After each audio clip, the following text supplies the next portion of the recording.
Welcome back to another Sid City. I hope you guys are ready. We are just having a good time today, hanging out, doing a regular day-to-day thing. I haven't had anything planned, but it is like voting time right now, so I do need to vote, but I haven't gotten the chance to because I've been so busy with the kids. Like when they're here all day with me and I have nowhere to go, it's like, what? Anyway, I have this vlog, just a regular day-to-day vlog. I think like I'm doing the dishes, doing laundry, cleaning up, dealing with the kids, and then I put them to bed later on. But it's been a pretty low-key vlog, not a long vlog because I didn't really have space on my phone for a long vlog, no shade. But thank you guys so much for watching and I hope you enjoy. What's going on? We are just about to go outside, aren't we? Got to get their shoes on. I'm actually locating their shoes right now. I only found one pair. I think the other pairs are outside. But I've got my cute little girls, Clementine and Raina.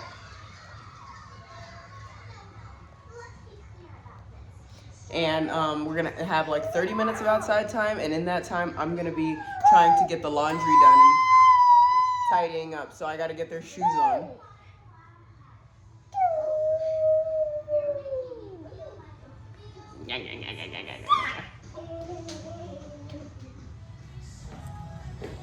Hey.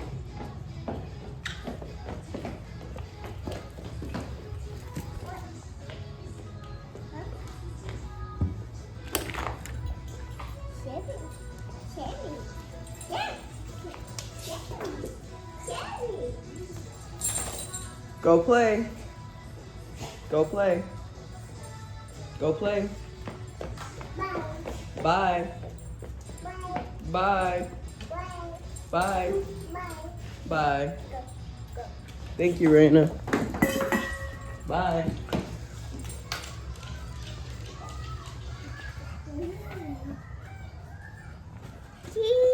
Cheese.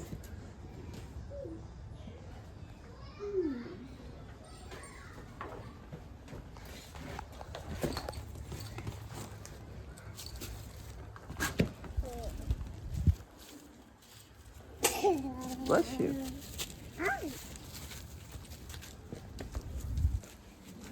Already playing in the mud, huh? Where are y'all's other shoes? Aha. Found the other pink shoe. Found the other black shoe.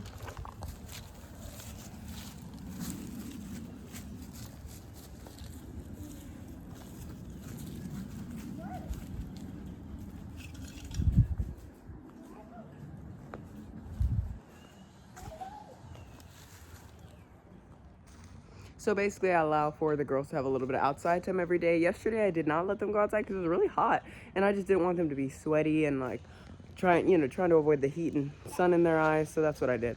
I need to take these shoes inside and put them next to their corresponding other half.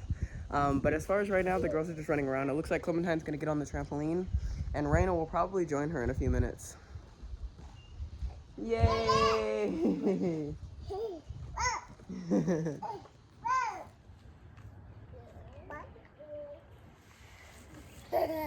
Very good, Clementine. Very strong. Hi.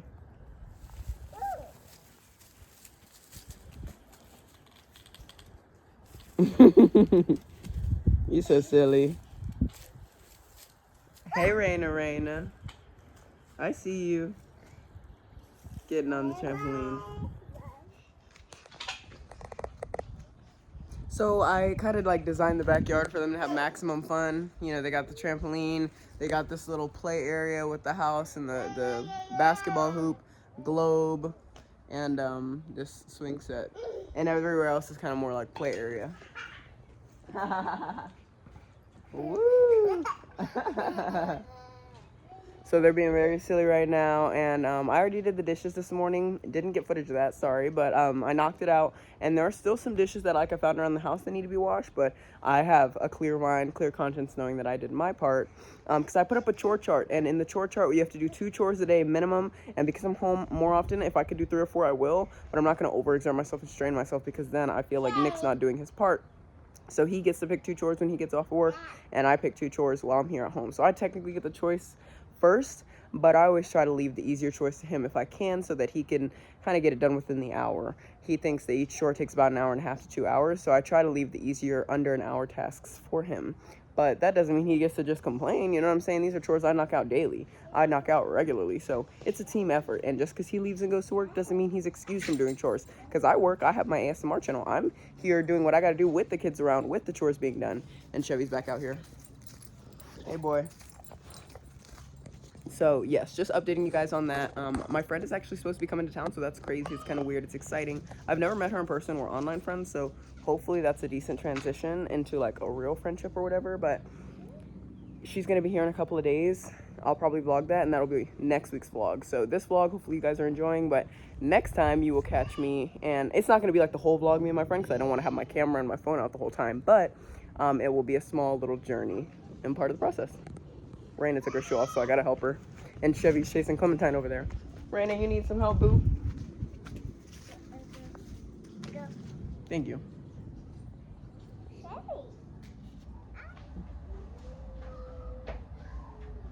So I've got all this laundry, and along with everything else I said, when I'm doing laundry here at the house, or at least for here by myself, not trying to take care of anybody else, trying to take care of me first, I'm only doing my laundry and then some of my daughter's laundry. My husband's laundry and some of my daughter's laundry will not be done by me regularly. So regularly, I used to do everybody's laundry. As soon as I saw laundry in the bin, I try to take to the laundry machine, whatever.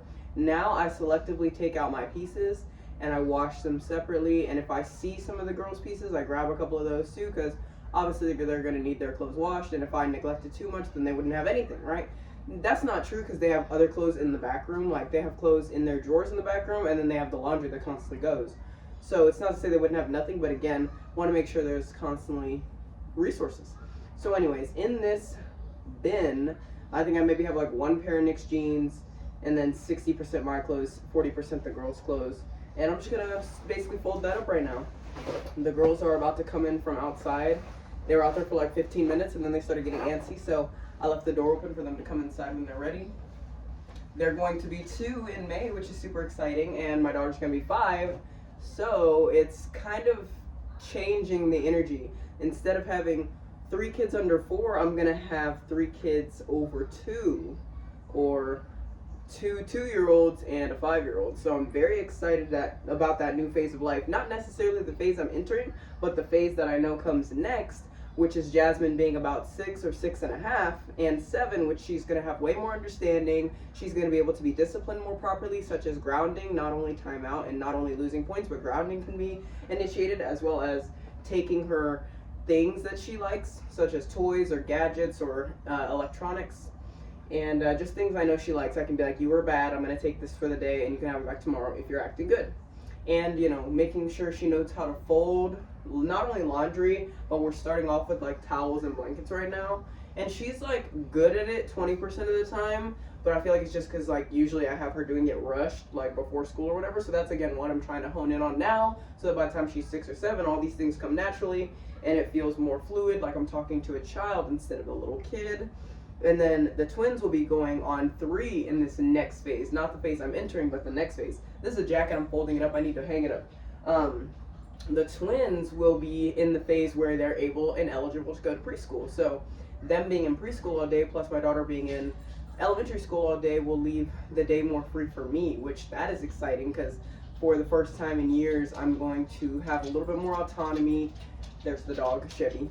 Gonna have a little bit more autonomy, and going to have just the flexibility throughout the day to do what I want without having to take care of somebody. What I have to take care of is picking them up to and from school, and that's granted that they're going to the same school, which I need that to happen because it might not be feasible in any other way. You know what I'm saying? So we shall see. Very excited because it's a new beginning as they turn 2 and 5, and then it's going to be a even newer, better beginning once we're over the hump of 3 years old and over the hump of 6 years old. That's where I'm really going to hit my peak. That's why Nick and I have theorized about not starting over. If we're going to have another kid, it would be later on when our girls are already established, so it wouldn't feel like, 4 under 4 or whatever. But we might also close that chapter for good, seeing as we're already getting into a good rhythm and routine. And it's not like things are getting any cheaper with inflation through the roof and just people not having as much community as there once was. It's going to be a tough decision on if we're fully closed on that chapter or not. But as of right now, the pages are turning. So we're just not on the baby page right now, especially since the twins are about to reach toddlerhood. I mean, they're already in toddlerhood, but like beyond toddlerhood to more like little kid. So exciting. Bit of rambling, bit of repeating myself, but just wanted to give you guys the full picture. And I'm folding laundry right now, so it's not really super interesting. Just kind of giving all my rationalized thoughts. Yesterday I got a video done that I edited and got uploaded, but it doesn't go out for another couple of days. So I need to get another video filmed for next week so that I don't have to worry about it. Like I said, when I have company in town, I'll just have to worry about going live, and then I can do that whenever. Like, I'll just choose whatever the best time for me is in that period, and then I'll do that. And that's going to be the day that I get my massage too. So I should be feeling extra good, extra limber that day. I should be feeling, but not sure. But we'll see. Very crazy upcoming things, exciting. I was doing like a TikTok of like, day 1 of waiting for my friend to show up, day 2 of waiting for my friend to show up. But I've like already missed like 3 days, so I need to do it again. Because my bad. But hopefully I can get back on that. Well, I will get back on it. I'm just saying I need to find time today. And I wanted to find time today to film that video that I need to do for next week, but I might save that till tomorrow so that I'm not like creatively maxed out and just exhausted or whatever. Because I definitely need to take some me time, and it's not like the world's gonna end if I have to wait. Oh my gosh, and Jasmine is at school right now, so I'm gonna pick her up at 3, and I took out her braids and her hair is in little like afro puffs. I hear the gremlins coming over here walking. They may or may not walk through the door. Baby number 3. See, because that's what gives me the baby fever, is how adorable my little girls are. But it's not like how cute the baby is, and it's not the idealization of having a certain number of members in your family. It's about the reality and the emotional capacity you have and what you could bring to the table for each of those kids. So you can't just go having babies all willy-nilly. Maybe if I got a reality TV show and my income was always known. I don't think anybody's income is always known. There's always a plot twist, because the plot always thickens. Now everybody's just like watching me. But yes, this is a lot of laundry. I wanted to get started, but I'm like regretting it now because it's a lot. Gotta have my jasmine pile, but this is like a jacket. Everybody's in here now. I gotta shoo them all away. But y'all get the point. I'm gonna be doing laundry for the next bit. Okay. Okay, Clemmy. Why don't y'all go play? That'd be great. So I made Jasmine these ants on a log, and she's never had ants on a log. But I like celery, and I like peanut butter. I'm okay with raisins. All these things are like okay for me, but I wouldn't like this combo, and I don't like this combo, so I don't think she'll like it. But I'm gonna offer it to her, and I'm gonna say it's the most exciting thing ever.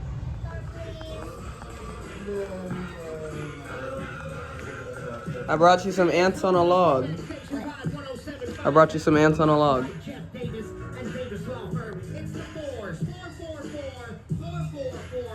That's ants on a log. Oh, like they're on a log. Oh. What are you doing over there? I don't like them. You don't like them? You didn't even taste them. There's the little ants, and that's the log. Are those ants on there?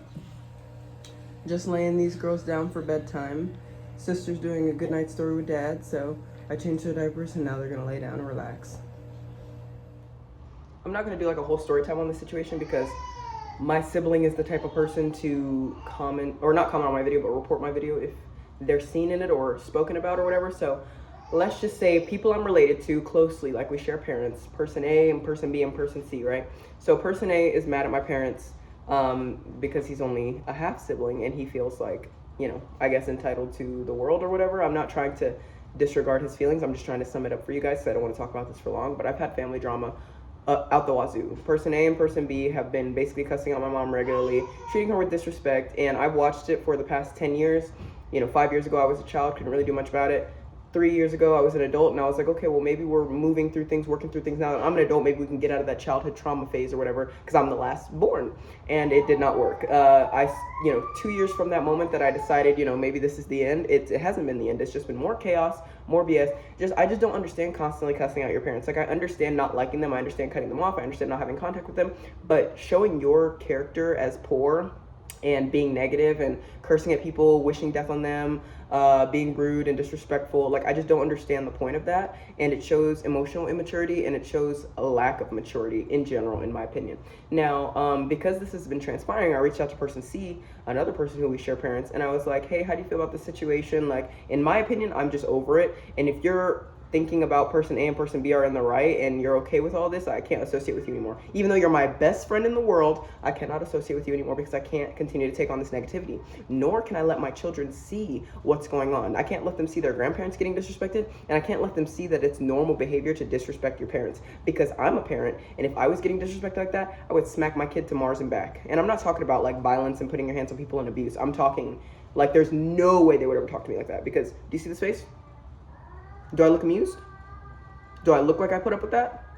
Because I would never. And I'm not saying anything's wrong with my mom or my dad for putting up with it, but they tend to be very forgiving, and they also let people enter their life on their terms. Like, the other person can determine the terms in which they enter my parents' life. It's not like my parents are like, oh, you were disrespectful to me, I need time, I'll let you know when I forgive you, and I'll let you know when I will bring this up again. They allow these people to come back into their lives after no apology, pretty much asking for money, telling them that you've never done anything for me, even though they just gave them money. And I just can't deal with that. That entitled, spoiled attitude is something I really don't want to rub off on me, nor my kids, I just can't be around it, to be honest with you. So that's what had transpired. So I ended up calling my mom, and I was telling her about the situation and how I felt bad for her, and how even though we make mistakes as parents, and she wasn't the best parent she could be, and she was very stressed and has her own struggles, because she's her own independent human being. I don't think these people, person A and person B, sometimes person C, I don't think they understand that this is a different human being who has life experience before you, life experience after you, and life experience that happens when you're not around. I think person A and person B just think that my mom serves them as an entity in their life, like main character energy. Like, when my mom is not talking to them, she doesn't exist. She has nothing going on, and it's very crazy to me. Anyway, when I turned to mother myself, I realized that I can't disrespect my mom. I can't have opinions on things that are voiced improperly. And so I thought when person B had a child that they would change. No, they had promised after giving birth that things would change, and they didn't. It's been more chaos, and I appreciate that that's their personality style, but I cannot get on board with that. I cannot condone that. And then person A, he doesn't even live in town, yet finds excuses to stir drama, stir the pot, and then he'll blame the other people, like, well, they reached out to me when I asked them not to. It's like, but what about you reaching out for money? You reach out for money after saying you never want to speak to them again, but then when they reach out to you saying, hey, I hope you have a good day, and I hope you're safe in town, you're mad. To me, it's like, if you're 30 years old, which person A and person B are 30, and person C is in his mid-20s, and I'm in my mid-20s, if you are that far down the frontal lobe development and it's not going to change, then there's nothing I can do for you. I love you, and I wish you the best, and I hope that everything works out for you in this life. I hope you love your family. I hope you dote on them. I hope you're strong and just better. You know what I'm saying? I hope you're better than you were yesterday. But if we're going to continue regressing into things that happened literally 20 years ago, like, you're 30, these things happened when you were 10, maybe 15, maybe 16, max 17, 18, and you're crying about stuff that happened over 10 years ago. It's not that I'm invalidating the trauma. You have your trauma, you have your abuse, you have your experiences. However, there's nothing we can do about it. It's up to you to heal. And if you choose not to heal, then cut the people off who just created so much terror in your life. You say these people created terror, but you'll go ask them for money. You'll reinsert yourself back into their lives. You'll cuss them out until the night's end. Me personally, I don't hate anybody. I don't dislike anybody enough to cuss on their phone and be all crazy. Who has the time for that? Who has the capacity for that? Anyway, I wanted to keep the story time short. I kept it vague, but as you guys can tell, just family drama, and I'm cutting it out in 2026. It's like, I've dealt with this since 2002, and that's when I was born. I've dealt with this since I was conscious, sentient, let's say 6 or 7. I've always been kind of like a family sounding board or therapist or whatever. People may not describe me like that, but that is exactly what I am and exactly what I've been doing. And it's why I got interested in psychology. And I actually wanted to go down the psychologist route, just like my grandma on my husband's side. But I decided to be a YouTuber or whatever. So this is how my life's going. And I just wanted to give you guys a little update, because that has emotionally drained me a little bit, but not like overall. Because my family that's not my immediate family is only like 10 to 20% of my life, just depending on how much I talk to them that week or whatever. But I'm just not going to tolerate the continued disrespect, because it's not about my mom. It's not about you need to not disrespect my mom, period. It's like, just don't disrespect anybody. Don't be nasty to anybody. You should not be fixing your mouth or fixing your thumbs to text all these nasty things. I just cannot condone it. And that's no relative of mine, is what I'm gonna say, because I'm trying to keep certain words out. Anyway, thank you so much. This is like an end of the vlog, rant, story time, vent, whatever. So outro time. Well, thank you so much for tuning into another episode of Sid City. I hope you guys enjoyed it, courtesy of my puppy Chevy. Don't lick me, brother. Anyways, I have been chilling. I've been working this morning, but I had sent Nick off to work. I had told him we have all this brush in the yard, like this tree limbs and stuff, so he took those tree limbs to work to throw away or to discard of or whatever. But I appreciate that, because I told him we could put it in the green bin and wait till Monday, but he just decided to take it. Aside from that, I got Jasmine ready for school, got her out the door. It was supposed to be picture day, and she cut off the top of her hair. Like, she had braids like this, and she just cut off this top braid, like the whole thing, not just the hair that was additional. So I was nervous because picture day was today, but then they sent out a notice that it was rescheduled to next month. So thankfully she has a little bit of time to grow her hair back. I've been just putting a clip on it and putting her hair in like buns and stuff, so we'll see. But yes, I appreciate you guys for coming into this video with me, and remember, I do have my friend coming into town, so that should be the topic of the next video, and I hope you catch me over there. Bye.